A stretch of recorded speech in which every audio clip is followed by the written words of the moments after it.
ఇది చచ్చినాయా? ఎత్తుకోరండి ఎత్తుకుదా మూడే ఉన్నాయి. ఇదే చచ్చిపోయినాయా? ముక్కు చేపలు వదిలే అప్పుడు వెళ్ళిపోవాలి. భలే ఉంటుంది.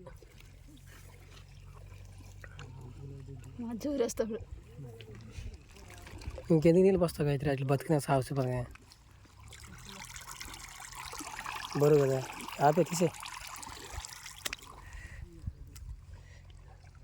పక్కరికి ఇద్దరు ముగ్గురు వెళ్తున్నారు వాళ్ళు అయితే. ఇద్దరు బాగా దుమ్ము ఎగిరిపోయింది పక్క. అవి పడినట్టు తీసేయాలి వీటిని.